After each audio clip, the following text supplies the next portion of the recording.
Good morning, everyone. Thank you so much for joining our Mustang Connection. We do have a few more participants who I believe will be joining us from waiting rooms over the next couple of minutes.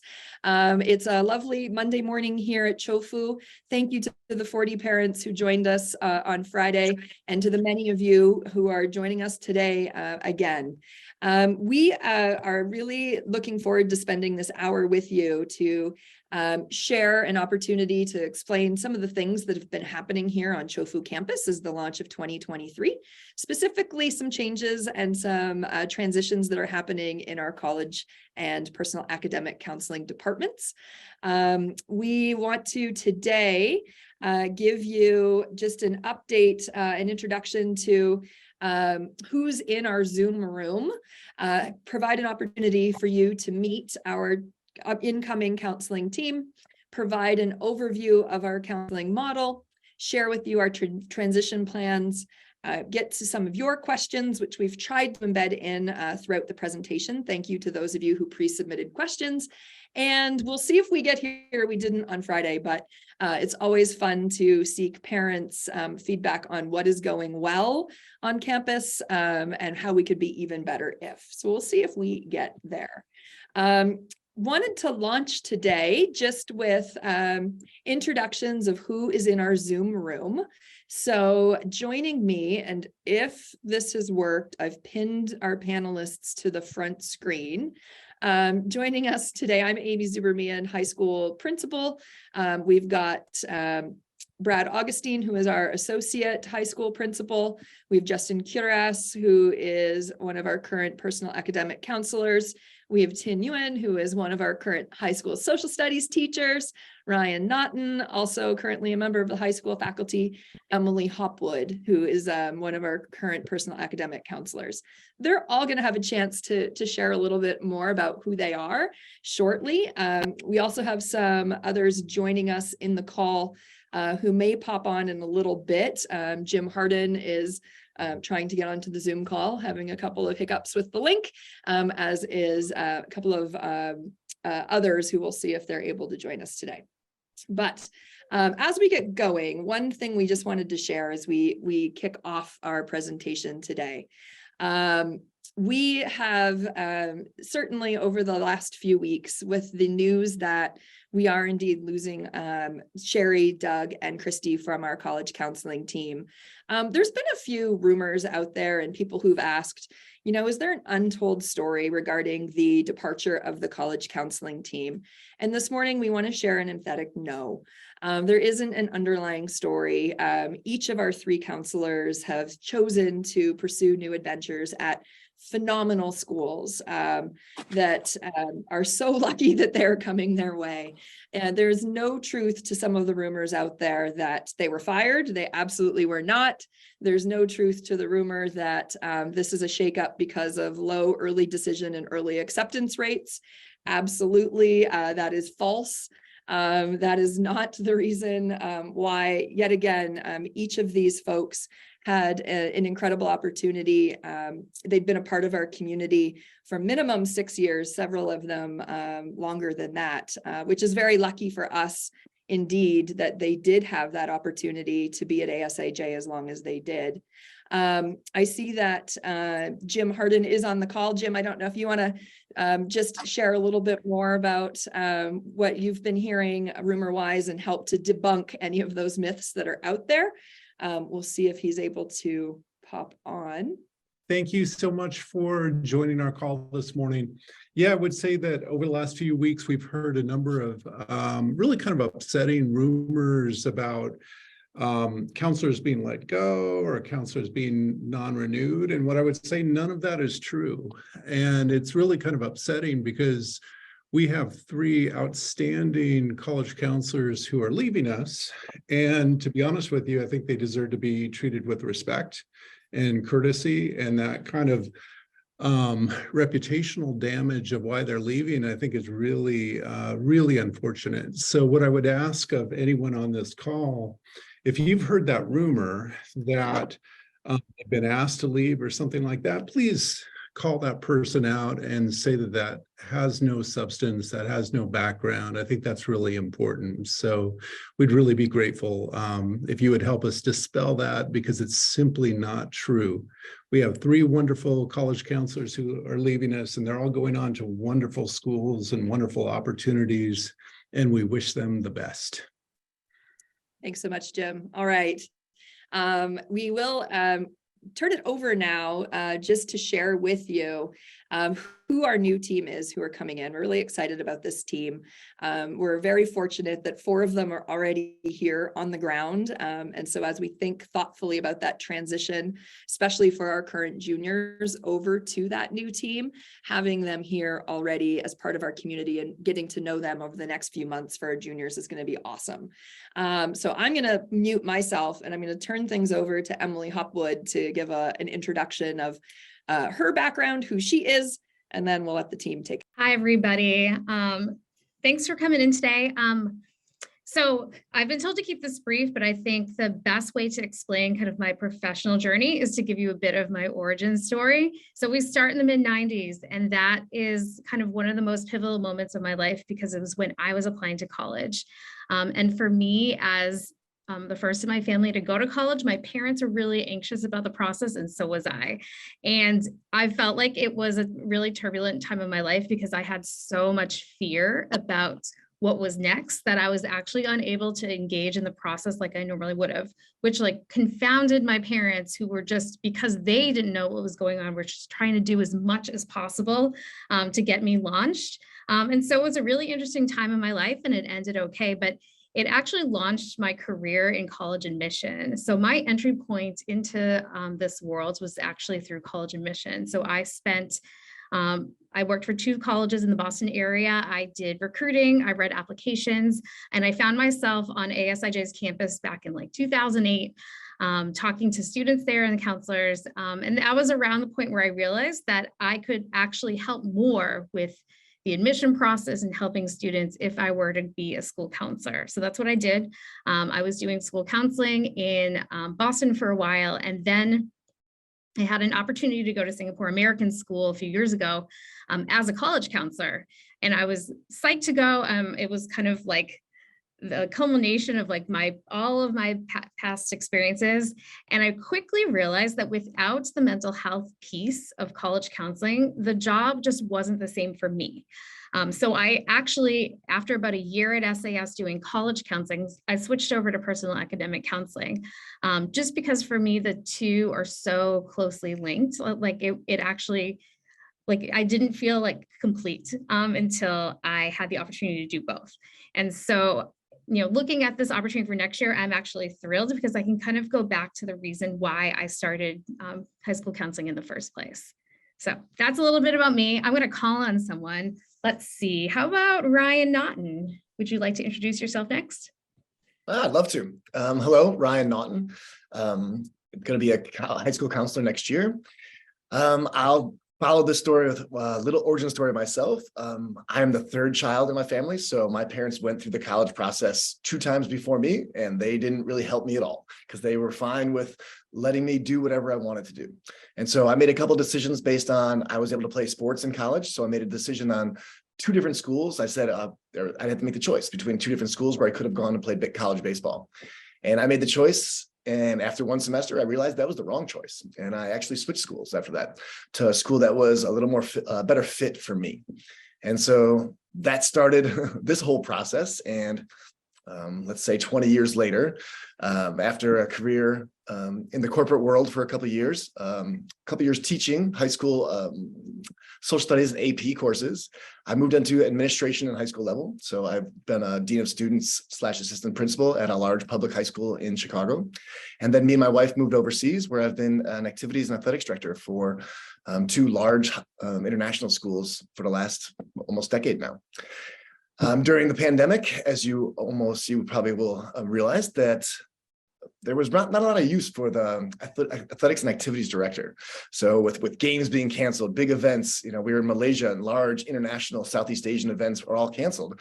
I jumped into our counseling department, and it was something that I've been wanting to do for years. I went back and and in the process of getting my master's in professional school counseling. And for about almost 2 years, I was able to help out the ISKL's counseling department there. And so me and my wife moved here, and I'm very excited to join the team next year.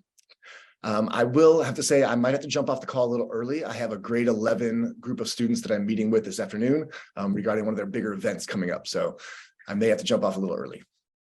And I guess I could pass it on to Justin.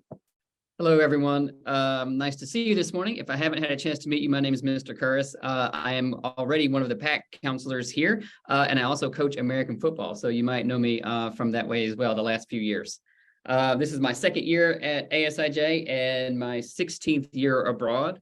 And I took a little bit of an alternative path here. And so that's something that I like to incorporate into counseling students as well. So during that time abroad, I've worked in many different models of college counseling and complementary models and comprehensive models and all of those. But in my high school career, I actually never took an AP class, and I wasn't really planning on going to school right away. And I didn't. I worked as a mechanic for a little while as I was doing community college courses for 2 years. And I finished my associate's degree. After that, I transferred actually to a 4-year school in Savannah, Georgia, and finished my psych degree there. And then I took, after that, I wasn't sure what I wanted to do, but I had been accepted for my school counseling master's program at Auburn University. But I actually took a gap year in between. And so I went to South Korea to teach kindergarten for a year. And that turned out to really have a profound effect on my career choice after that. So I was there for 1 year. I came back, finished my school counseling master's degree, and then took back off and went to South Korea again for 2 more years. And then after that, I kind of stayed around, and I started working at international schools. And then I decided I wanted to do a little more. So I actually went back and did some other qualifications at Arkansas State to get my EDS. So I've taken some gap year, I've gone an alternative pathway through community college and those sort of things. And so I think one of the messages that I like about comprehensive counseling is that, I get to know the student, and then we can really know on a personal level. But then also when it comes to making some of those college decisions and those career life choices, we all know it's not a straight path, right? It's not a straight line. So I think that having some of these alternative choices for finding yourself a little bit during a gap year that has a profound effect. I was supposed to be abroad for 1 year, and that was 15 years ago and 5 schools ago, right? So there's a lot of benefits that can come from some of those alternative pathways. And so I'm looking forward to kind of working with some of your children as they kind of start learning about themselves and working through those alternative pathways. So Tin, could you go next? Hi, I'm Tin. I've been teaching here for 4 years. Before this, I was in ISB Beijing, and then before that, Kobe, Japan, and before that, New Delhi. But going back further, I was raised in California, in a place called Silicon Valley, which is where Apple is, and some of these big techie companies, but it's also home to 2 great universities. One is Santa Clara University, and the other one is San Jose State. And those are very, very fine universities that have to compete with other so-so universities like Stanford and Berkeley. But that's the kind of the environment that I grew up in. And that environment really didn't suit me, I thought, at the time. So I went really, really far to the other side of the coast of America. So I went to New York University for my undergrad, and then I had an okay time there. It fit, but it really didn't fit.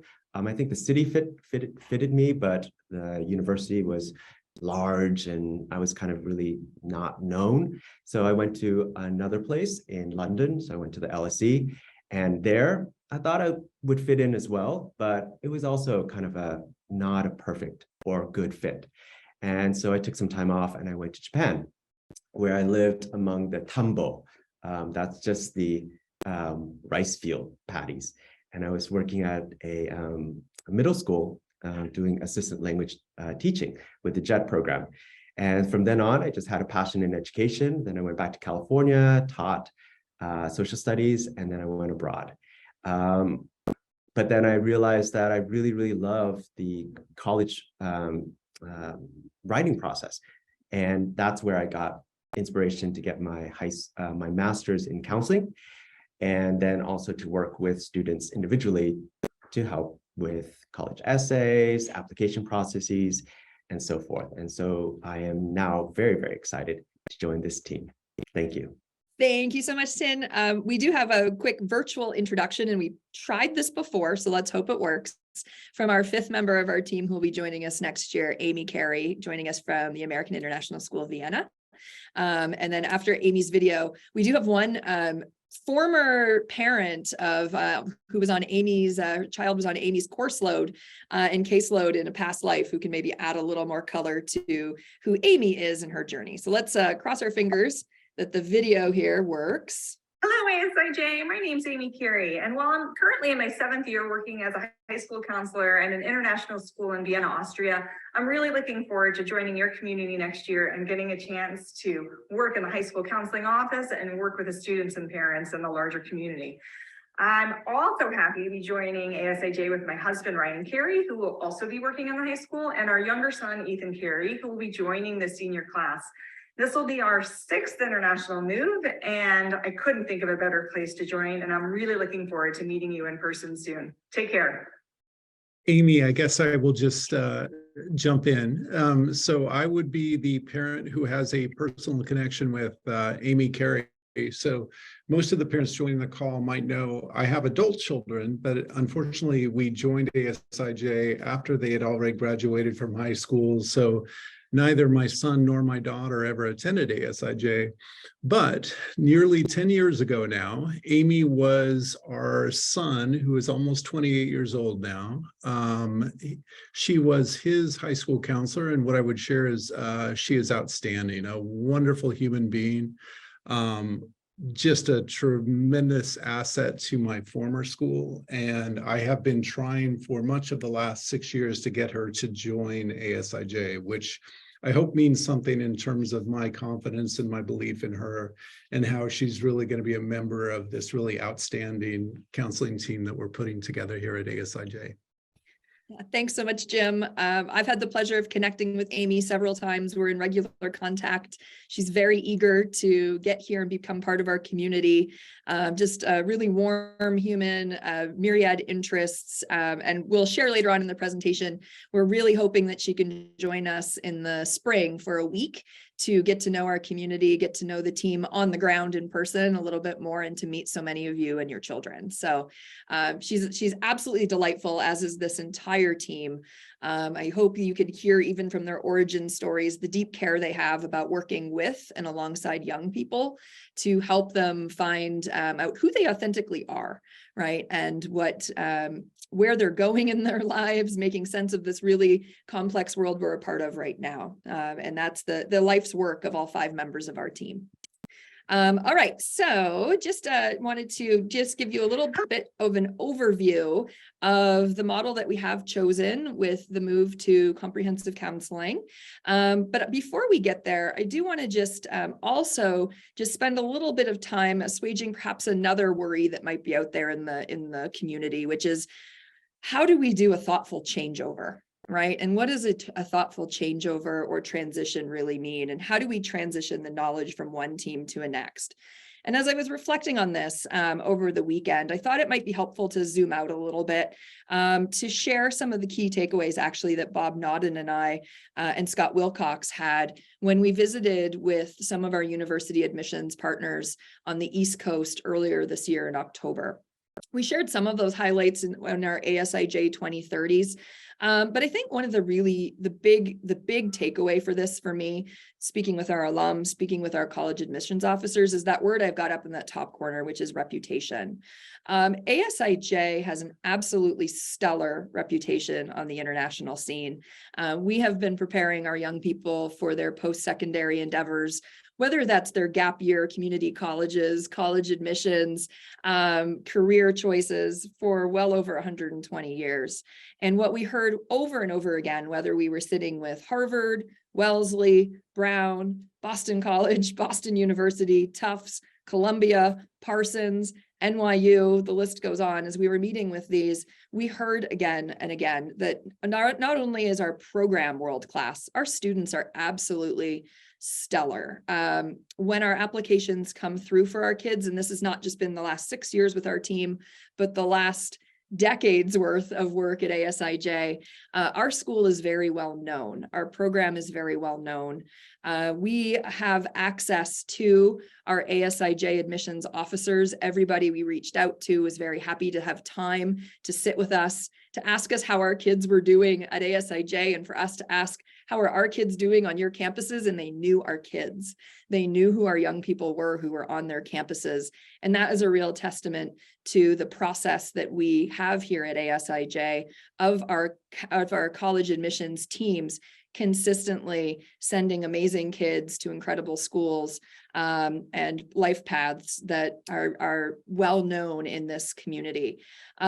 We also know that having this comprehensive model where every student has a personal academic college counselor, that person who's guiding them through their 4-year journey, is also a huge privilege. There's a lot of schools in the world that don't necessarily have that deep focus on getting to know their kids as well as ASIJ does. When we were meeting with universities, they were applauding just how well known our kids are in the community at ASIJ, and that shines through. Our kids know who they are, and the letters of recommendation from teachers know who the kids are. Our college letters of recommendations from counselors definitely highlight who our young people are. So I just wanted to take that piece in that moment to just share our reputation is going to be a huge help within our transition, because we're going to ensure that this team in front of you is quickly connected and continues to be connected to that admissions world, whether that's attending conferences, professional development, having college admissions officers who are now again traveling, visiting ASIJ's campus with huge campus and admissions fairs, shaking those hands, having those conversations at tables. That's a key part of our transition, and a part that doesn't change no matter who the faces on the team are.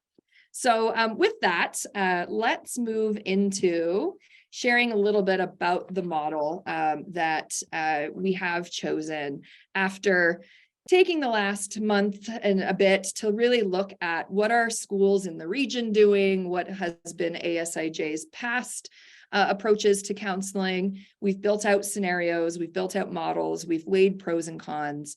And truly, when we sat and looked at the needs of our community and who our young kids are and the skill set of the team ahead of us, we have decided that we will be moving from the complementary model, which we currently have 3 college counselors and 2 personal academic counselors, back to the comprehensive model, which ASIJ had 5 years ago, and actually before we had a 5th member of the counseling team join us 5 years ago.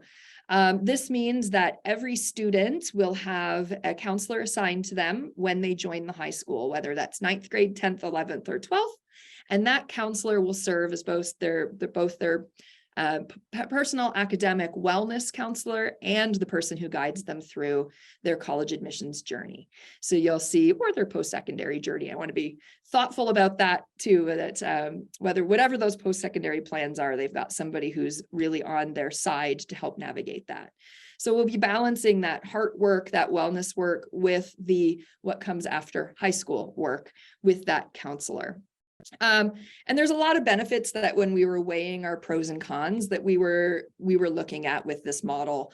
The biggest one, and I look to Justin and Emily, who are on this call as our current personal academic counselors, may not be well known, but with 2 personal academic counselors in the high school, Justin and Emily are each responsible for 300 young people. They have 300 young people on their caseloads. And our college counselors currently have, because there's 3 of them, 50 seniors, 50 juniors, and are soon to pick up 50 sophomores on their caseload, which is 150. When we were really looking at the caseload numbers, there's a real benefit to having a shift here, where with 5 comprehensive counselors, each of our counselors will serve between 25 and 30 at each grade level. So bringing down nearly by half the number of students per grade level for the post-secondary plans and career and college plans, as well as bringing down the social emotional from 75 per grade level to 25 to 30 per grade level. Now, knowing a student's journey over 4 years, seeing them if they're here as 9th graders, and we have the privilege of carrying them through 4 years, seeing that journey. If you're a parent on this call who has a upper year student now in 11 and 12, think back to who they were in grade 9 and 10. What's that growth that you've been able to see in terms of navigating high school, navigating peers, navigating academics, the challenges they've overcome? In speaking with Amy Carey last week, actually, she was reflecting on writing some of her letters for current 12th graders who she knew as 9th graders. And she said, you know what? These letters in many ways write themselves, because I've known this person over 4 years. I've seen the young thinker they've become and how they've navigated so beautifully their their high school experience. So we really are interested in developing that 4-year relationship, having a chance to craft alongside families and young people their 4-year plans, making adjustments with our young people as those new interests in those new areas of exploration emerge. And that's I think a real piece that we're excited about in this model and where we're going. Now, one question that does come up, and I'm going to turn it over to someone from the team to help answer this question in a moment. One question comes up as parents maybe fear that perhaps their child might not open up to their comprehensive counselor like they would of a PAC counselor due to how it might affect their college letter. So I want to just open, that was a question that came to us on the forum.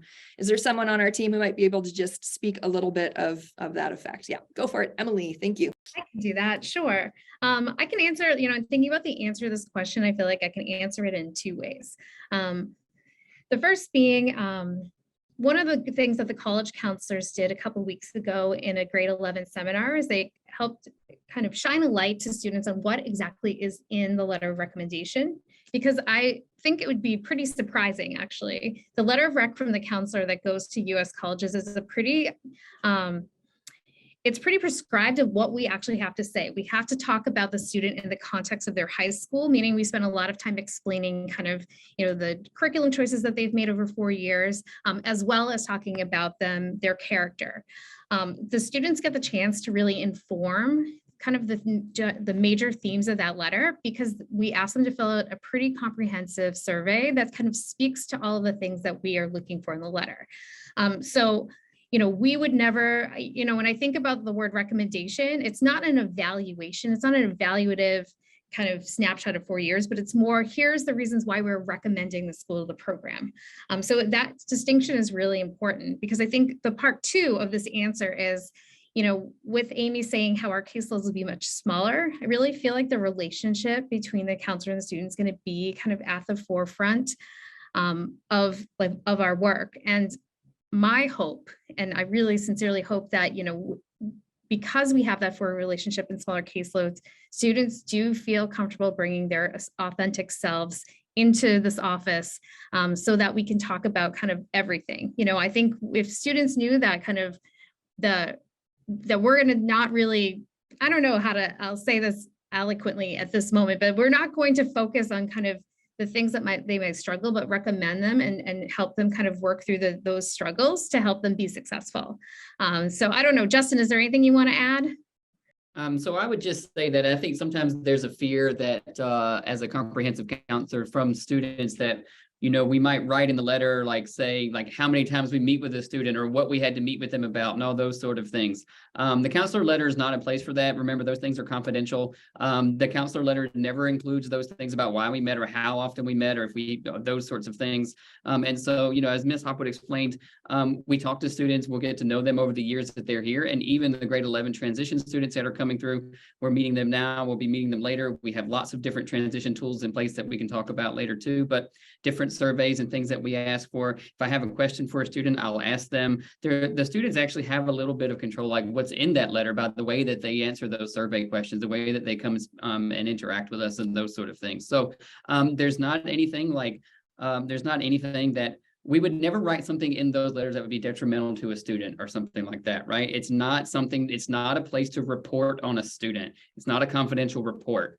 It's something that we can highlight things that don't show up in other places of the application or other areas of the student that we feel are important in that letter. It's not something counseling based, and it's definitely not something to give any sort of confidential information like that about a student. Thank you so much, Justin and Emily. Let's talk. So we're making a shift from complementary to comprehensive, but let's also talk about what stays the same, right? What stays the same with the shift to a different structure? Commitment to relationships, number one. You just heard Emily and Justin both talk about building those relationships and the trust that can happen over 4 years. Certainly, as I highlighted at the beginning, connection and relationships with our college and university partners, with ensuring that our team is continuing to do college tours and attend conferences, commitment to this team's professional development, commitment to high quality letters of recommendation and supporting our faculty with high quality letters of recommendation, a commitment to continuing to keep a focus on balance and wellness. If you were following along with our Mustang Connections last year, you'll know that we've made not only improvements to our advisory program over the 4 years we've been running it, but we're really focusing on that grade 9 and 10 wellness piece too, as we're setting our young people up for success in high school. So continuing to keep balance and focus on that work, which is so important to a young person's well-being and a sense of belonging in our school. Seminars, whether those are with students and also parent and information nights, those are all pieces that stay the same. We're really thinking about how we leverage the skill set of our 5 counselors across their team. So also all of those things you've come to expect and know from both the personal academic and the college side of the process. We're being really thoughtful in ensuring that we are scooping up those pieces and making sure that people have portfolios and areas of interest so that nothing kind of falls through the cracks, and certainly not our students. And we'll talk a little bit more about that coming up. But I would just really want to highlight that focus on relationships and getting to know your young people well and getting to know their authentic selves. That remains a priority for this team, just as it does our current team. All right. So one of the questions that did come through prior to meeting today is this move to a comprehensive model temporary or permanent? We want to just share out that we are committed to this model, right? As all of our academic programming and all of our structures are on a pretty regular review cycle. We're always looking at what's going well, what would be even better if. In fact, counseling, if you were at an earlier Mustang Connection this year, you'll know that the counseling review was part of our work that we were launching in December and anticipating that we would run through the spring, not making a model shift for next year initially, but looking beyond that of would we need to make any changes based on feedback. With the departures of our 3 college counselors, that's been expedited. We've had to review former data that we gathered last year, looking at those different models, pros and cons, and that's where we've made this shift. We're sticking with that. We're really committed to that. We know that transitions for our families and for our students can be challenging, and so we want to ensure that for the foreseeable future, we are maintaining those relationships and maintaining the structure to bring some stability to that. So thank you for asking that question. So let's turn a little bit here to just transition plans. We've embedded some of your questions here too. So we are right now, we've spent December, January really looking at what is the model we would like to use and recruitment. Those have been our 2 priorities, and they have been the priority in the high school, which is determining the team, recruitment, and model. Now that our stellar team is in place, now that the model has been set, we are full steam ahead, turning our attention toward caseload building and thinking very thoughtfully about that transition of how do we move, especially our juniors, into relationships with our new team so that we can get to know the new counselors as soon as possible. So that is really how we're spending February. Much like we were looking at models of other schools, we are similarly looking at how other schools do their caseloads. And I believe that's one of the questions is how soon will they be assigned and how will they be assigned? So we right now are weighing pros and cons of different models of caseload building that are out there. We intend to choose the caseload and have students assigned on that caseload by the end of February. How will those caseload be assigned? We want to be really clear that all of the models that we're looking at are balanced random models. All right. So right now we use a balanced random model. Currently we divide by last name, and we try every year to have about a third of each of our upcoming students who are picking up their college counselor in their current model. We break up the alphabet to try to balance that so that it's about a third, a third, a third. One of the models we are considering is whether we continue to go alphabetical. There are additional balanced randomized systems that schools use as well that we're looking into. Some do it based on putting into an algorithm a number of factors. How long have you been a part of the ASIJ community? Where's your passport from? Do you have siblings? Have you been through the college process before? And then the algorithm helps to balance that out so that the 5 caseloads each have a mix of students and a diversity in the number of kids who are on their caseloads. Even a third balanced randomized model we've looked at is the advisory model. So some schools are moving to a place where when students are placed in their advisory in 9th grade, which is also a randomized balanced process, we then assign a counselor to an advisory, and the students in that advisory become your caseload. So those are the pieces we're weighing. We anticipate, as I said, by the end of February, having not only chosen that randomized model, but also having allocated folks on that caseload. So that's where our attention is right now as a team. And with an eye forward to March and onwards of relationship building for those juniors. So our grade 11 students are top of mind. They're like right here in the fore as we're doing all of this work. And we are thinking about how do we start getting that transition work going between the current college counselor who will continue to work with our young people, meeting our new college counselors well before August hits, which is one of the privileges we have of having 4 of our members here. How do we do that and put in place a great system to build that transition and have Emily, Tin, Justin, Ryan, and Amy starting to get to know their kids. And so we're thinking very thoughtfully about that, having meetings with families and students and their new counselors so that we can build those relationships, which is one of the, actually it truly is a perk that we have right now with the work that we're doing, is having them here on site. We're thinking too, those of you who have grade 9 and 10 students, we have not forgotten about you at all. Our grade 10s, as we go into college, to course registration time, do have access to our current team, who will help with making course recommendations. Part of that, we want to make sure our grade 11s are getting to know their new counselors. We also know that Justin and Emily currently work with a large number of 9s, 10s, 11s, and 12s. Tin and Ryan are currently teaching in the classroom and Amy's not on site. So to allow them to continue to do the wonderful work in the classroom and with the kids that they have now, once that grade 11 piece is sorted, we'll be also finding ways to do meets and greets to get to know caseloads. But right now our 10s have access to the current team for their academic planning. Late spring, we kind of highlighted this at the beginning, previewed it. We are exploring bringing Amy Carey in for a meet and greet. It looks like sometime in May, we maybe have her here to have some sessions, to meet our team, to meet our families, to meet our kids. And we hear all the time, and it's such a great one, how do we get her perhaps in the evening when working families would have that opportunity to meet her as well and meet members of our team. So please know that's also top of mind for us, is how do we create opportunities during her visit to meet outside of the school day and have some of those informal meet and greets before the team officially launches in early August. The team will all start here the first week of August as the new team.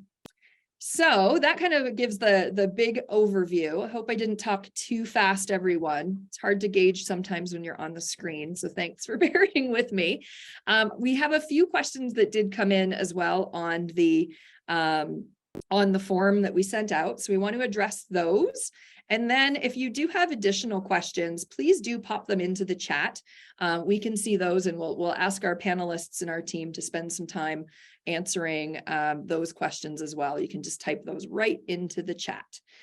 If you are at home sitting, I recommend you stand up for a minute and get some blood moving to your legs too, just as we go into this Q&A portion. So The first question is, how is the team working to ensure a smooth transition? And I want to share here, and I think Emily, Justin, Tin, Brad, feel free to jump in too. This is our priority, is ensuring that our families feel supported, that from move one to move two. And so we are meeting as a new team weekly to be talking about our caseloads, our approaches, our norming and building of a new team and establishing relationships. We are in a fury of documentation of just what do our calendars look like, building out calendaring for next year. We are looking at all of those areas of specialization that our current 5 have and that our incoming 5 have to match up. So for instance, one of the pieces that our counseling team takes on is SATs. So we're starting transitions of SATs. Another person is our point person for admissions officers and making sure that we have a contact here at ASIJ for admissions officers. We're lining up those specific pieces and portfolios. We have a member of our team who runs seminar. So we're connecting the twos on seminar. So we are doing all of that kind of internal work of transitioning and ensuring that there's a smooth transition of that, as well as those external pieces of getting our team to conferences, getting our team on the road for campus tours and visits, meeting with our juniors to start building those relationships. It's multifaceted and ensuring that transition. I don't know if anyone on our panel wants to just share some of the pieces that have been happening already, or Brad, the work you've been doing on that. Is again, that's like where the priority of the main focus of the high school has been so far this semester and will continue to be. I would just add it's been great talking with our current counseling team and the thoughts they have about moving forward. They're such wonderful partners for us, our college counseling team, and different groups, different conversations that are taking place, and seeing our college reps back on campus again and having them meet some of our new members and as well as the current members that we have, and seeing that build. It's been wonderful to see that, and I know that will be ongoing. We have, as Amy said, constant meetings that were taking place. This really is our first focus, especially for our grade 11 parents. That's our most important one, grade 11 students. I'm sure if Justin or Emily or Tin want to add anything to that as well. No, I think I'll just add that I think we're really excited to just start working together as a team and getting to know one another professionally, and bringing the ideas that we have from all of our different experiences and bringing them all together so we can really work together. So if there's one area where someone is stronger, then we're making sure that basically we're collecting knowledge for the whole team to use. Thank you. Another question that came in is, how will college recommendation letters work and who will write them? This team in front of you, Tin, Ryan, Amy, Emily, Justin, they will write the counselor letters, just as our outgoing college counselors are going to write the college letters for the seniors that they will pick up at their new schools next year. That's not to say, though, that we haven't been really thoughtful about gathering information from our current juniors. I think Emily mentioned at our most recent seminars that our kids participated in, they've been taking meticulous notes, jotting down what they know of our young people, and we'll be having that opportunity for our counselors to get to know them through being here on campus and through Amy Carey's visit, so that those new counselors continue to form the relationships now.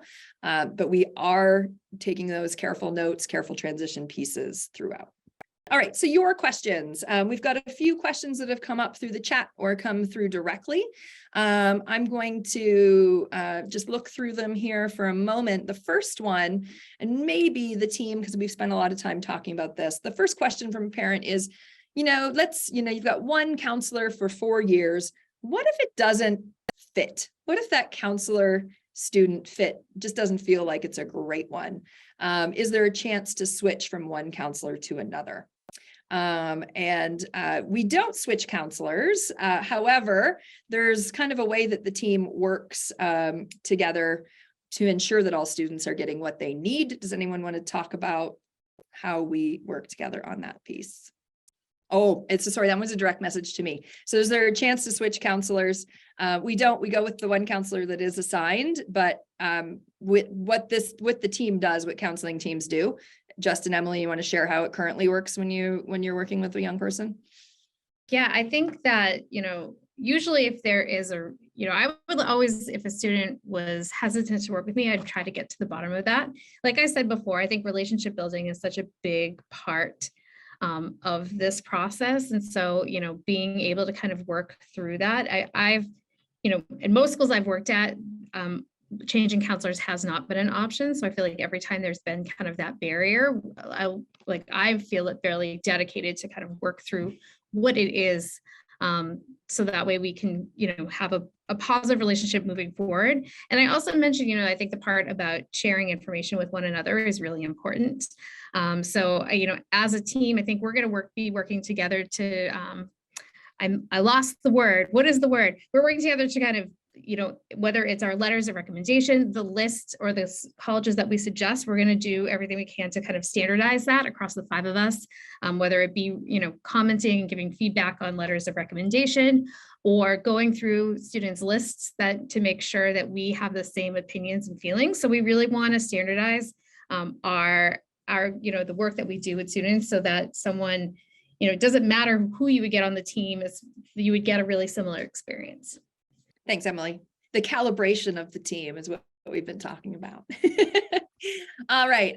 There's a question here about, we've got, as we said, 4 counselors here on site who will be able to start getting to know their young kiddos on their caseloads, and once that allocation is finalized. And for the juniors who are allocated to Amy, what's the game plan so that they can start working with her?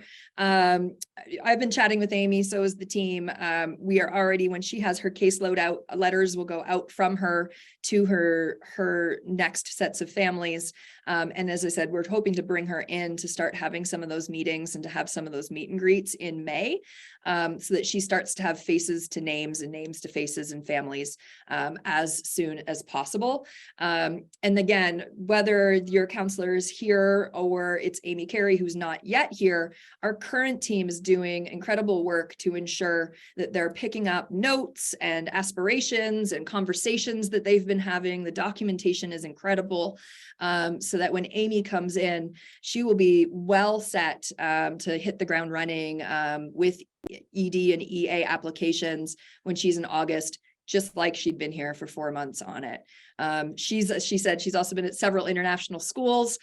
She's doing this for her predecessor at Vienna right now to make sure that she's ready to go and that we can start building those pieces. So do look for information about her upcoming visit, and we'll get you in that opportunity to meet and greet. Here's a question for the team. What are the ways that our grade 11 students can work with their current counselor to maximize their participation, knowledge, and preparedness for early decision and early action? And what advice might you have for parents to help their kiddos for early decision and early action this spring? I can take that one just for a minute. I would say that we have the current model in place until the end of the year. The grade 11s are having their normal meetings and also their in-class seminars with their college counselors as it is already. They're taking extensive notes, obviously, for that transition. But as a parent, I think it's a good idea to start really talking about with your students, your expectations of what the college process is too, and coming to that agreement with your child before grade 12 starts.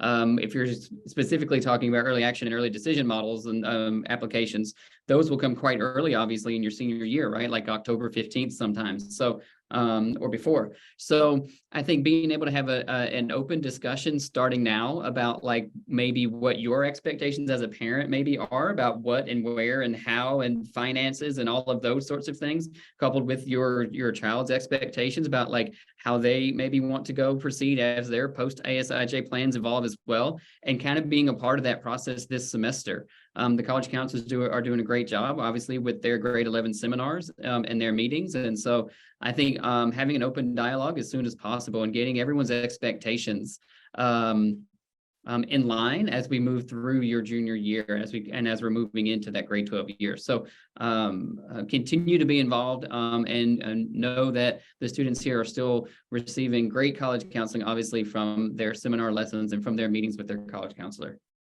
Can I just add to that comment? I think that one of the most practical thing to do is to really get the timetable down. There are a lot of deadlines that are going to come up, and the college counselors are sharing these deadlines with your students or your children already. And the more eyes are on that timetable, the more likely that your child is going to be on time. And the second comment is that I think that it's not just the college counselors or any of the counselors who are in the room. You should have a conversation with your children about their teachers. Go to their teachers and ask about, what brought them joy in a lesson, or what kind of a topic did they really, really enjoy in sciences, or whatever classes that they might have an interest in. And these conversations are important because the process of college is not just counselors. It's the teachers who write the recommendations. It's all these people in the room who help bring together a really, really rich picture of your child. So if you can plan that ahead and just inspire them to have conversations with their teachers, that would be really, really helpful, because then in the future, those teachers could also help them either with their college recommendation letters or help them with some advice about which majors or things that they would like to pursue in the future.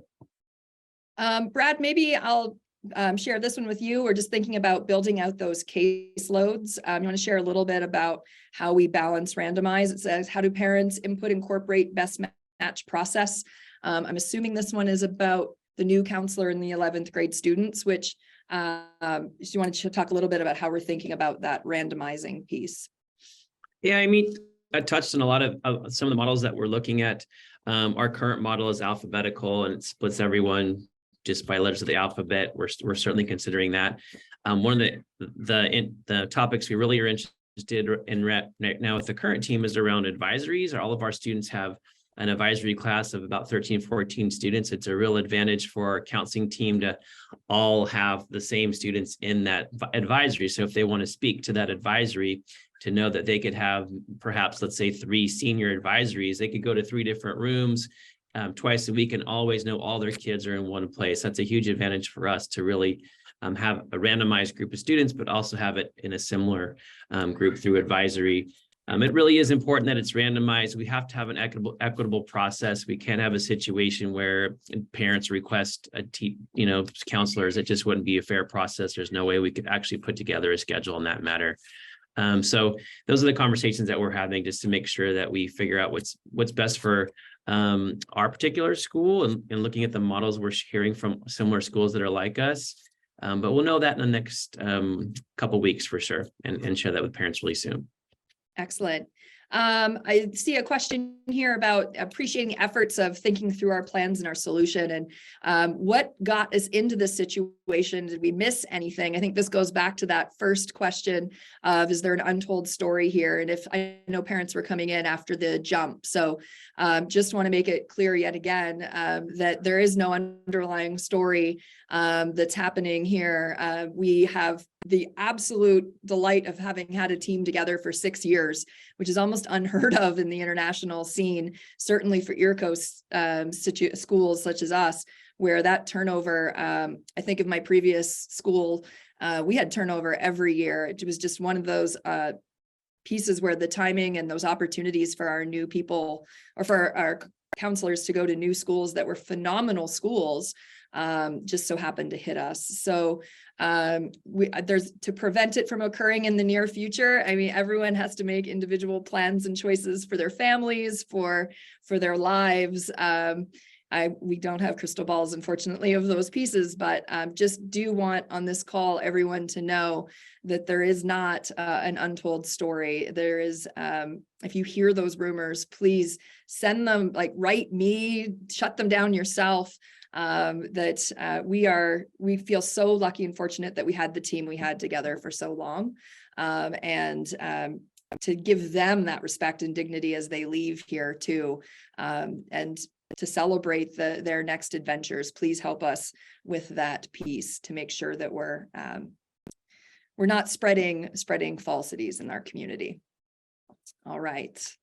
I'm scrolling through. I think we got a lot of our big questions answered, and questions from those of you who have written to us in advance.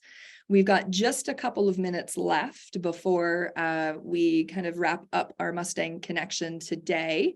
I do want to just take a moment again to thank all of you for being a part of our session, whether it was on Friday in person or here today.